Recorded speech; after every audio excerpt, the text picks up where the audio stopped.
Hi, I'm Randy Hollenbeck, and this is the Music Roundtable.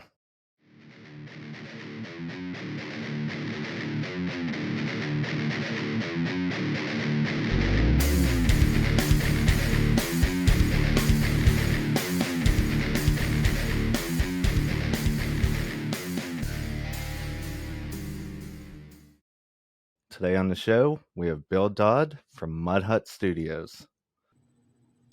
Hey Randy, how are you?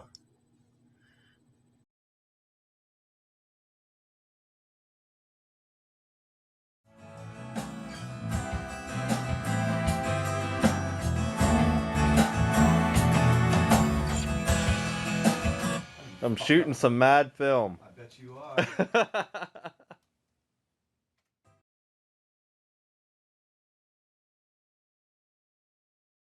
I wanted to start out by digging into some of your history. What got you into music and what age? Okay. Well, I was pretty much always into music. I grew up on a farm in a very large family, and my dad played piano and guitar, and we'd sit around and sing and Christmas carols and it, that kind of thing. So from a young age, the whole family was exposed to music. But then I got into it. I was in the high school band, so I was kind of nerdy. Even though I was on the football team too, which is kind of unusual. Even today, it's kind of unusual. Um, but I played tenor sax and alto clarinet in the high school band and throughout grade school, that kind of thing. And then, fast forward, I learned how to play my roommate's guitar when I was in college and began kind of at first trying to play songs that other people had recorded that I liked. Back then, in the old days, it was like James Taylor and folks like that. And found out that I really enjoyed it. And in fact, I like to write songs. So I got into songwriting. And fast forward another few years, I had a job in Pittsburgh, my first job when I worked in Pittsburgh. And I was probably the first person in the city of Pittsburgh with a 4-track cassette recorder. You could only buy them from authorized Fostex dealers, and there was only one, and it was, on kind of on the other side of Pittsburgh from where I lived at the time, and it had to be special ordered and all that. Anyway, so fast forward again. So I wrote hundreds of songs over the years, and finally, a friend of mine said, "Hey, Bill, like, no offense, like your songs are good and everything, but your production and the way you record is really, really good. You should think about opening a recording studio someday." Anyway, so eventually I did do that in 1992 and bought a house in Sharon, Pennsylvania, and converted pretty much most of the first floor of the house into a recording studio. And, the rest is kind of history from there. So it's been an active studio now since 1992. And I've gone through many different format changes and computer changes now, which is really funny to say when you think about in 1992 what formats would have been available to anyone. You did not have computers. I used a computer to do MIDI sequencing back then. But you never would use a computer to do any recording back then. So there were a lot of format changes. Of course, lots and lots and lots of different people and songs over the years. Did you take any courses or anything on recording? Oh wow, that's a great question. Back in the days, okay, the 1970s, 1980s, and through about the mid 90s, in order to get any experience recording, you had to work at a recording studio or you had to go to college, be an electrical engineer, and then work at a recording studio. So the term recording engineer, they call them engineers. None of us really are anymore, as you know, Randy. But back in those days, they actually were electrical engineers. They were there in order to fix things that broke, repair microphones, and a lot of the coolest devices that were in use over those time periods, very collectible devices today, by the way, were altered and souped up or modified by the in-house electrical engineers. So, um, you know, uh, in order to, for me, by the time I started to get into it, there were lots of books. So I got quite a few books and read the books cover to cover constantly.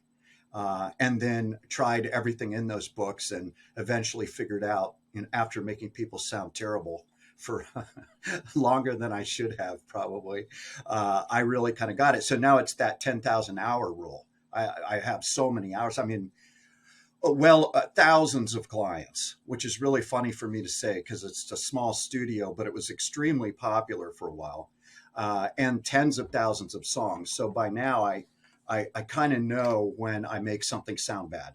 Let's put it that way.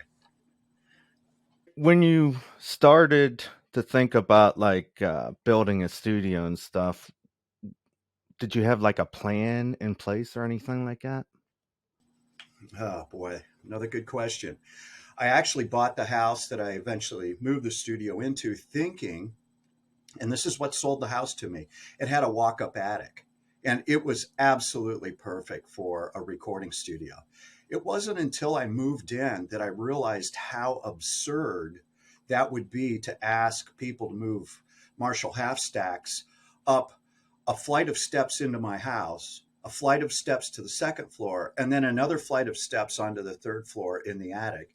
And I can't believe it was such a terrible decision. I based my entire thing on thinking I was going to have a recording studio in the attic. That didn't work out clearly. So the first floor of the house became the studio, which was smart. And even then, people complained that they had to carry their gear up the steps into the house.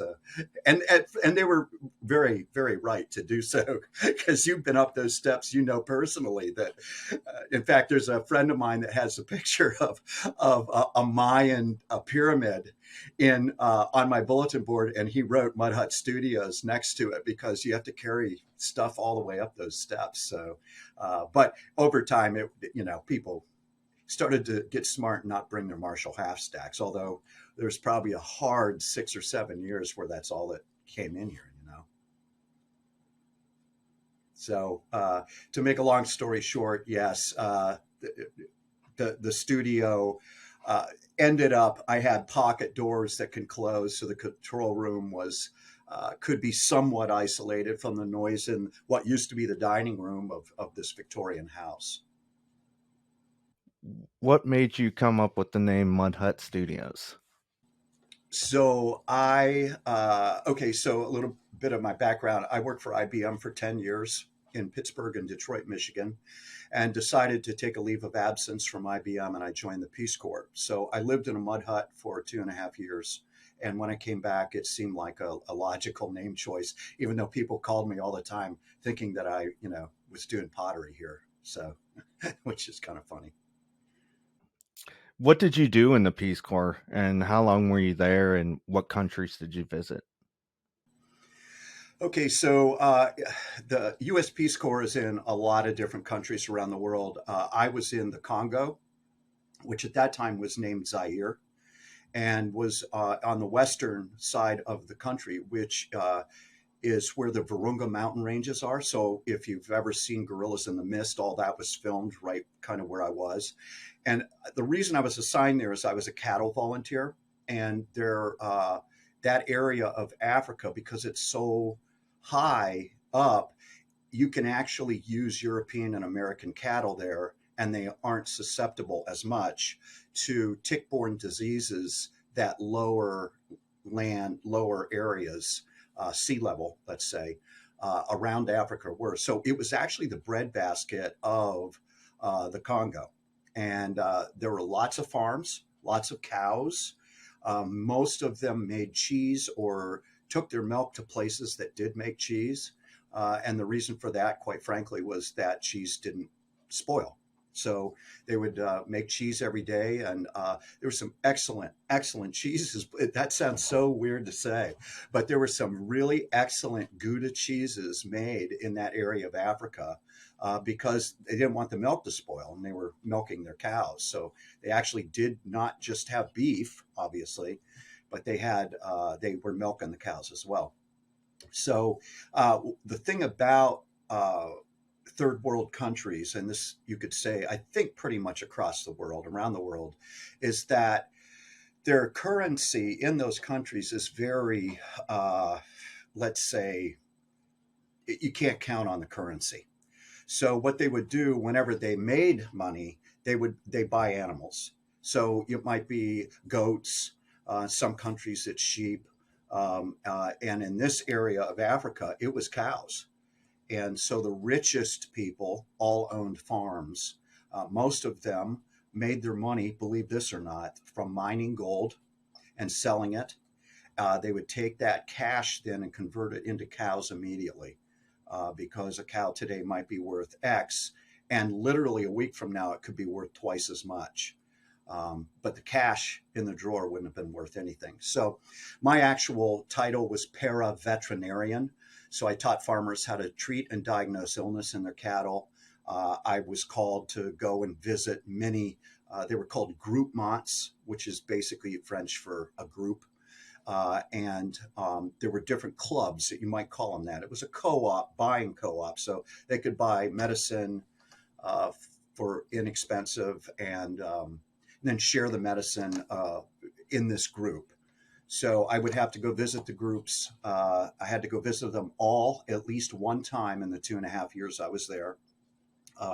I did finally, my last year, visit the furthest group. It was a hard 10-hour walk up mountains and down the sides of mountains.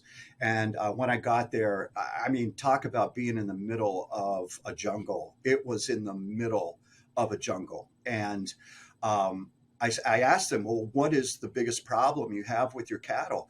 And they didn't even hesitate. They just said leopard attacks. I'm like, I can't help you with that. What am I going to do? Get a gun and sit out here and shoot leopards? So anyway, it was a fascinating time. It was a lot of fun, and obviously, you learn a lot about other cultures. And I would say right now, if any of your listeners or viewers ever think they might like the Peace Corps, they should do it. It is a truly wonderful experience that changes your life forever.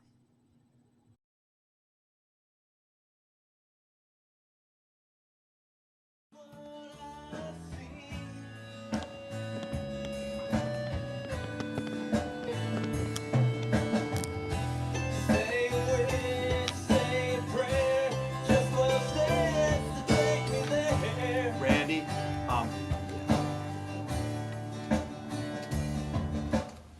What? I can't hear the mandolin. I can't even hear it. I could have. Don't you shut that off right now. You are not.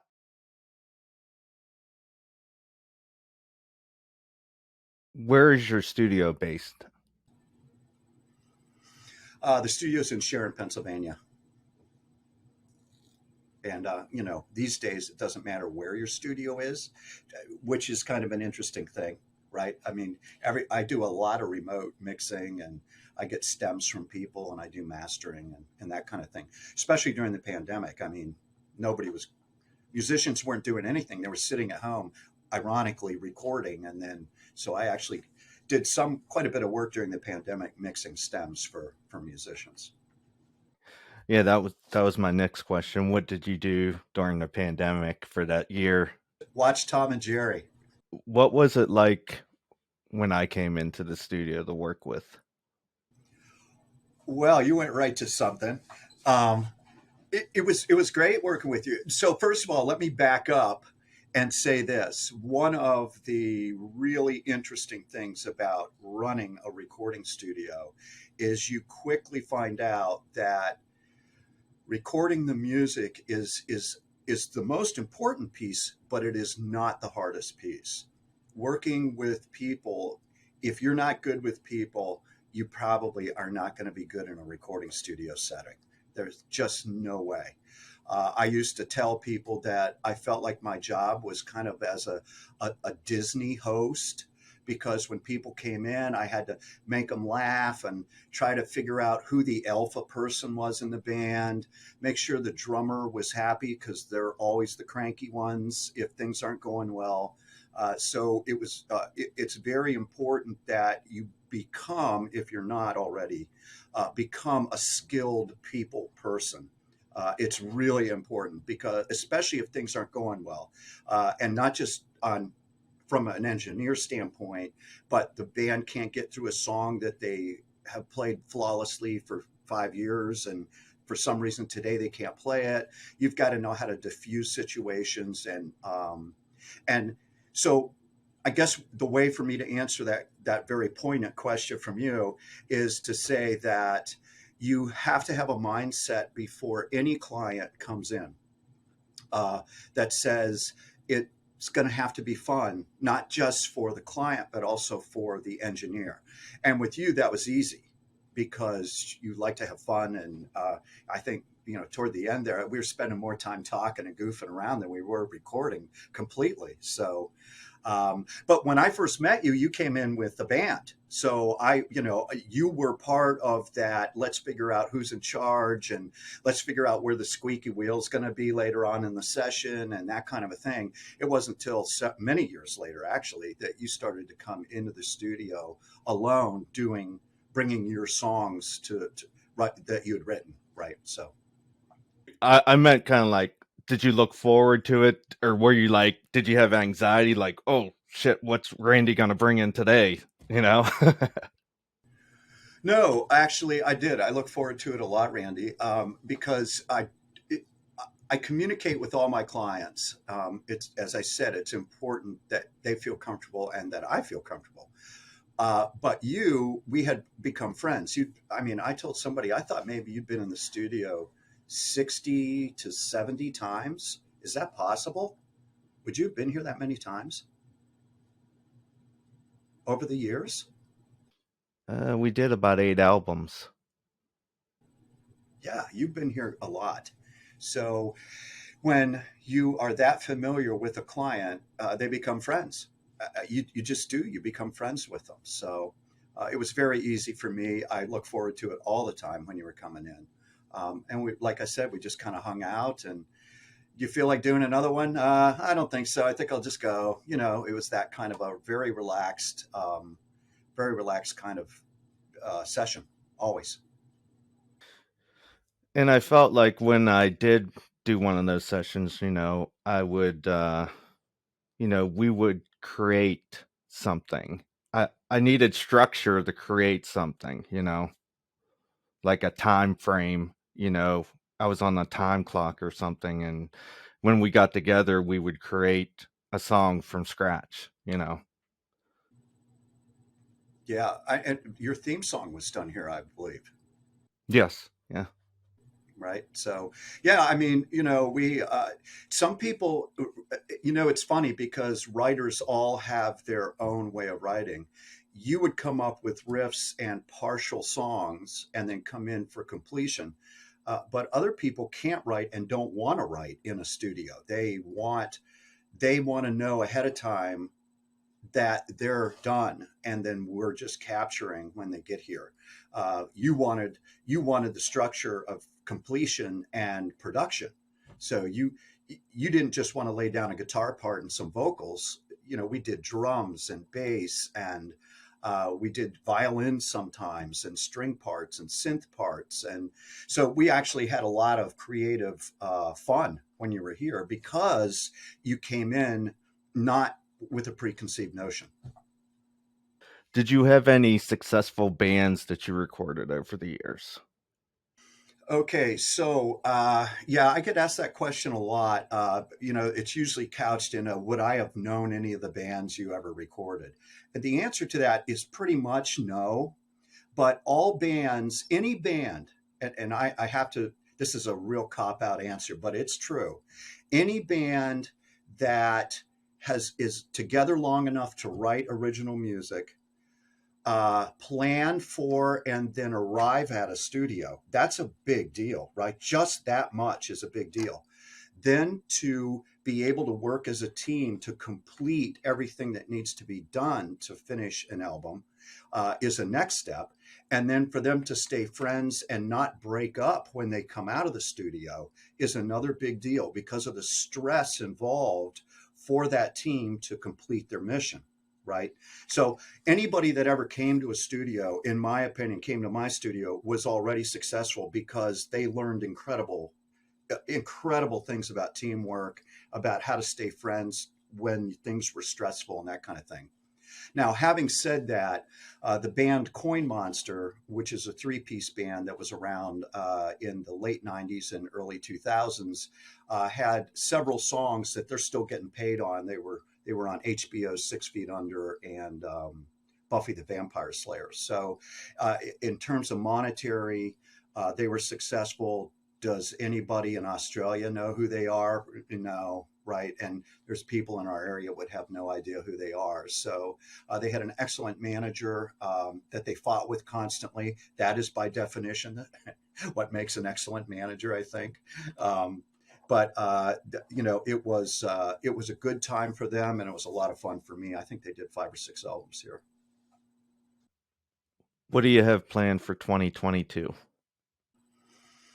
Boy, that's a good question, Randy. I don't know. I'm kind of getting to the point. I mean, I've been doing this for 30 years. And just to be clear, it started as a recording studio. I added video to what I did about 15 years ago.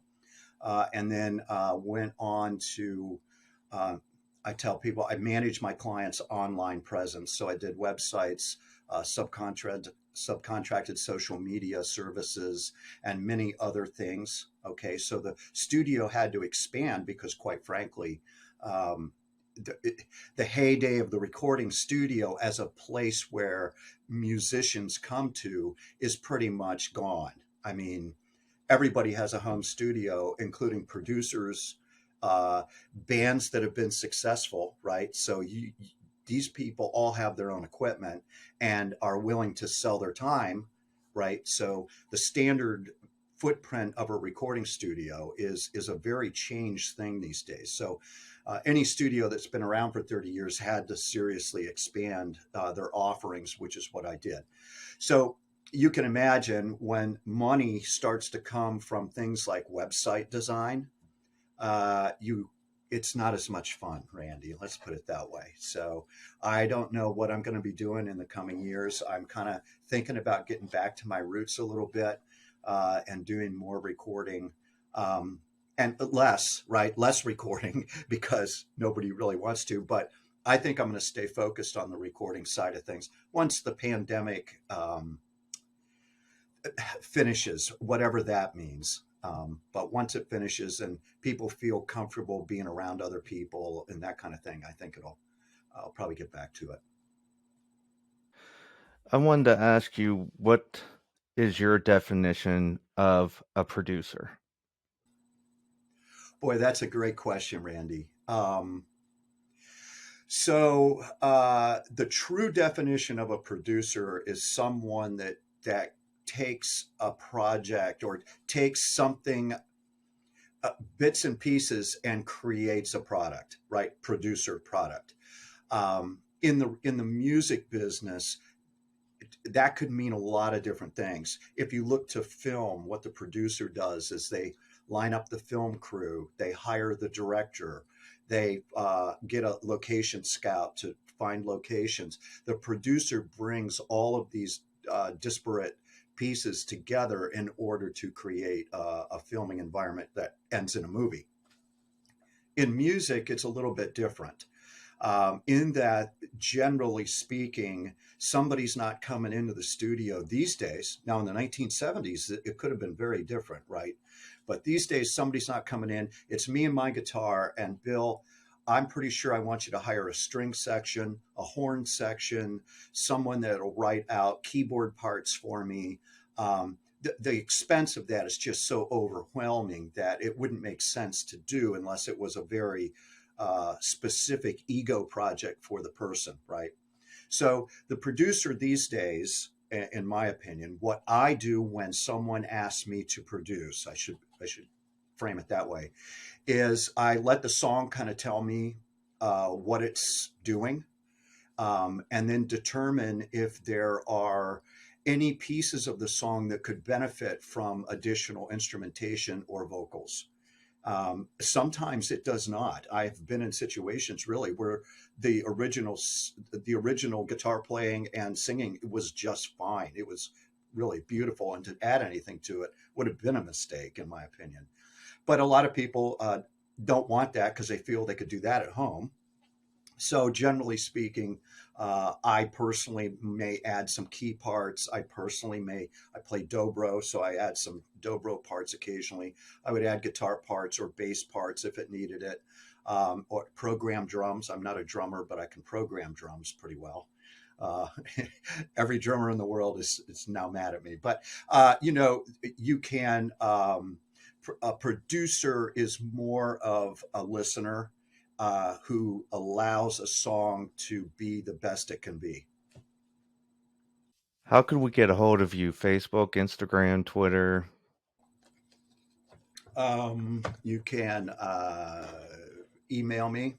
I still have a website, so you can go to mudhutstudiosonline.com and get a hold of me there via email. And of course, people can use the old telephone if they want to do that as well.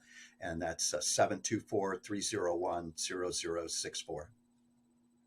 That's all the questions I have. Thank you for coming on the show today. Is there anything else you'd like to add? Let me say no, but I have to tell you a couple of stories, Randy, because I know I've told you these stories. You may decide to put them in someplace. So over the years, when you have thousands of clients, you clearly have some incredibly unbelievable stories that come out of that. I mean, when you think about the number of bands, I went through a period where if you were in a punk band in Pennsylvania, for some reason, I was on every bulletin board in every punk club in the world. I mean, it was amazing. It was all punk for years at this studio. And then when Korn came out, everybody that was playing any kind of heavy rock at that time, and some people were still hair metal at that time almost, started to sound like Korn. So they would all come in, and one summer, every single band sounded like Korn. It was just a Korn fest the entire summer. And what was amazing is every band that would come in would say the same thing to me. They'd say, "Okay, no, we don't want to sound like Korn." And then they'd start playing and they sounded exactly like Korn. So I didn't know what to do with that. I didn't know how to process it. I'm like, okay, well, that doesn't sound like Korn, does it, guys? I didn't know what to do. They sounded exactly like Korn. Anyway, that summer, I was so busy and bands were coming from so far away that 5 different bands actually rented hotel rooms that summer to record here at the studio for a weekend. And generally speaking, when a band came in, it was a 2-day affair.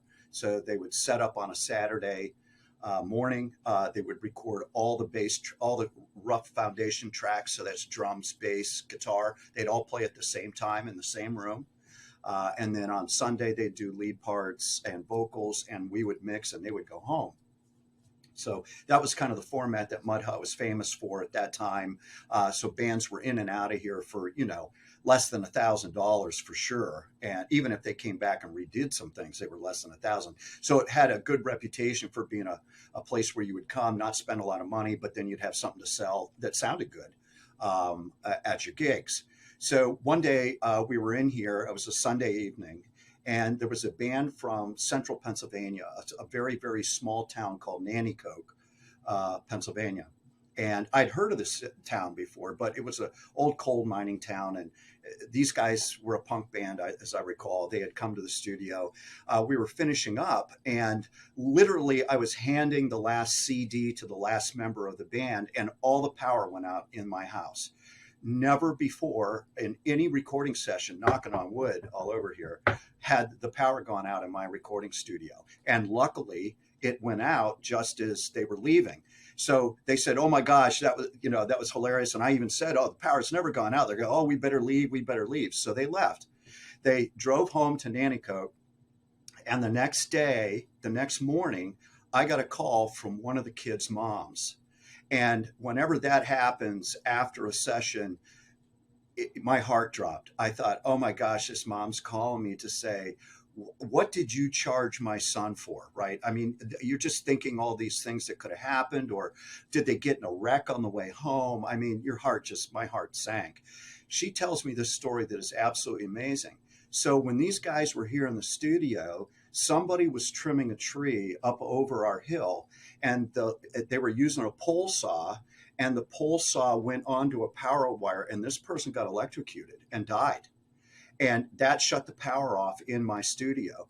What was crazy is the person trimming the tree was from Nanticoke, Pennsylvania, and the families all knew the kid that was trimming this tree.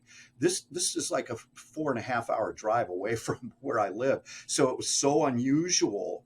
It was one of those weird things. I have goosebumps just telling the story right now because it was so crazy that this obscure tiny town, that anyone from this town was here, this far away, trimming trees. They were living in a house just up over the hill.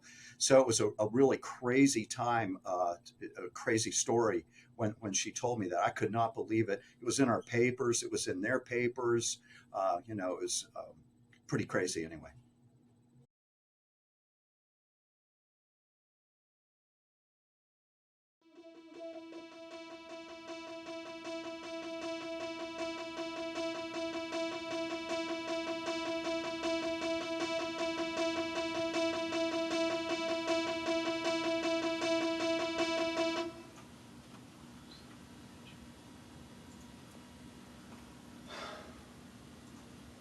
What are we trying to do?